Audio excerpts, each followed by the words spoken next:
Hello and welcome to the sideboard here at the Charlotte Open Series. I'm Glenn Jones. I'm here with Andrew Schneider. Hello. Andrew, you'll be playing on the Pro Tour next weekend. Yeah, congratulations. Pretty excited. Thank you. Pretty psyched. But this weekend came to battle some Standard in Charlotte, a place where you've actually won the Legacy Open as well. Yeah, it's my hometown. Sure. Yeah, so you've got this Grixis deck. We put it up on SCG Live, so the viewers may have saw you. I know that it maybe ended a little.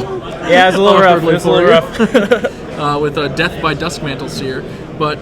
Go ahead and explain to me what made you want to play this particular Grixis list. I imagine it starts with Snapcaster Mage. Yeah, Snapcaster Mage is like my favorite card ever. I don't think I was good at Magic until I started playing with Snapcaster Mage, so I try to play him as much as possible. And like, I didn't like any decks in Standard. I'd been trying everything seemed kind of blah. And then I saw Gerard posted this, and I had been wanting to play Duskmantle Seer, so I was like, I'll give it a try. And like, it was a lot of fun, and it felt powerful. So you felt like you could beat everything, kind of like the Flash decks are. Like you have game against the board. So that's how I got on it, and then it's been working out. That's all I've been playing since.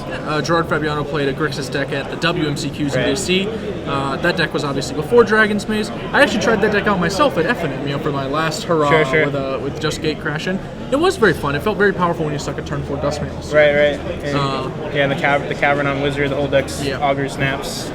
I'm Tolerant now. It's also a Wizard, So you've added some Dragon's Maze cards, of course, now that it sets out, and it has some powerful options for the colors. The first big one that sticks out is Ralzeric for sure.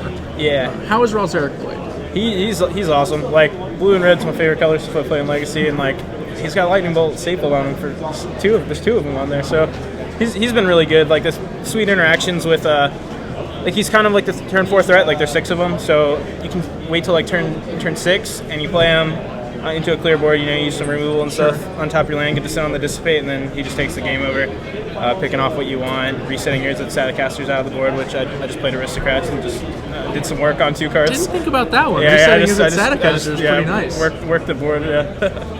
All right, I really like his interaction with Rakdos' return. That seems like the best way to use his rampant growth functionality with the +1. Obviously, you're playing a Duskmantle Seer deck. You're not that excited about playing things like 6-drop, so you can't really utilize that normally. This is our 6-drop. Rakdos' return is a cheap 6-drop. Let me tell you what.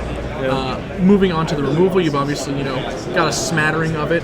This is I wrote on my deck sheet. It's Highlander Grixis because it's like 2-in-1 of like literal everything except what's out here pretty much. So it's you have a bunch of. I'm playing 3 Pillar Flames now as well because of Voice of Resurgence and Strangleroot Guys just big problem. We're playing Tribute to Hunger. Like it's just, you've got all these edicts, so I imagine. you gotta work really hard to make your edicts good because they're good cards, right? You gotta beat the Hexproof deck's pretty easy matchup as long as you can deal with if they're playing Voice or Geist, right? So and Pillar Flame, of course, is one of the best ways to get like an early absence program. Or exactly. Yeah, and I played against Reanimator. Played Aristocrat shooting down the Doom Traveler. That was very relevant. So it seems like you've had to make some concessions to actually get these edicts to work. But do you think that that's worth it? I do. Yeah. It's Grixis, Grixis Revelation. Like, you need this to say Gain 4 on it, so you don't die to this. Which if you guys watched the match earlier, I did. Yeah, the life gain from Tribute to Hunger is a small very relevant. Obviously, it costs a lot less than Far and Away, also, which helps out with your Duskmantle series. Yeah, and Far and Away, it's very good. Like, obviously, right? It's got 2 cards we're playing already, just on the same card. But I was playing 2 right when it came out, and in the same 2 games in a row, I flipped a 5 to the thing, and it felt like I was greedy. So I cut it for the unsummon again. So sure. Yeah, I imagine that's one of the same reasons to keep Turn and Burn. I love Turn and Burn. Like, it's a sweet card. It's a sweet card. So. But I can't do it. Just feel. Yeah. Who knows? Maybe we'll see. These decks start to not use Duskmantle Seer. Yeah, and then you'll definitely want to get those sweet cards. Yep. But speaking of Duskmantle Seer, you did go down to 2 and added 2 Talran Sky Summoner in place. It seems. So what motivated you to make that spin?